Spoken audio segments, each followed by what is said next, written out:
कोल्हापूर जिल्हाधिकारी कार्यालयात 27वा कारगिल विजय दिवस श्रद्धा आणि अभिमानाच्या वातावरणात साजरा करण्यात आला। ताराराणी सभागृहात दीप प्रज्वलन करून कारगिल युद्धातील शहीद जवानांना श्रद्धांजली अर्पण करण्यात आली। यावेळी कारगिल युद्धातील वीर पत्नीसह जिल्ह्यातील शहीद जवानांच्या वीर माता, वीर पिता आणि वीर पत्नींचा सन्मान करण्यात आलाय। देशाच्या सीमेचं रक्षण करताना शौर्य आणि बलिदानाची गाथा लिहिणाऱ्या कारगिलच्या वीर जवानांना कोल्हापूर जिल्हाधिकारी कार्यालयात अभिवादन करण्यात आलं। जिल्हाधिकारी कार्यालयातील ताराराणी सभागृहात 27वा कारगिल विजय दिवस श्रद्धा आणि अभिमानाच्या वातावरणात साजरा करण्यात आला।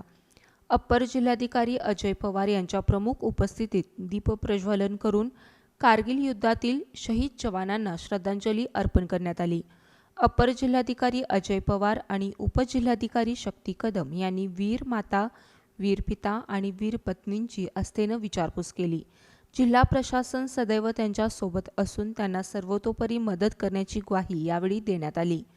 जन स्मॉल फायनान्स बँकेच्या CSR निधीतून सैनिकी मुलींच्या वसतिगृहात करण्यात आलेल्या 13 लाख रुपयांच्या कामाचे अप्पर जिल्हाधिकारी अजय पवार यांनी कौतुक केलं।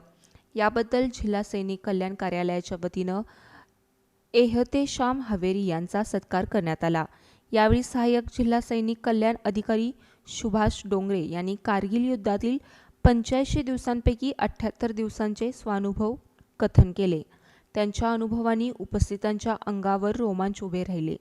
या कार्यक्रमाला कारगिल युद्धातील वीरपत्नी सविता अशोक बिर्जे आणि सुनीता मच्छिंद्र देसाई यांच्यासह जिल्ह्यातील कारगिल युद्ध आणि इतर युद्धांमध्ये शहीद झालेल्या जवानांच्या 26 वीर पत्नी, वीर माता आणि वीर पिता, माजी सैनिक संघटनांचे पदाधिकारी, माजी सैनिक आणि मान्यवर उपस्थित होते।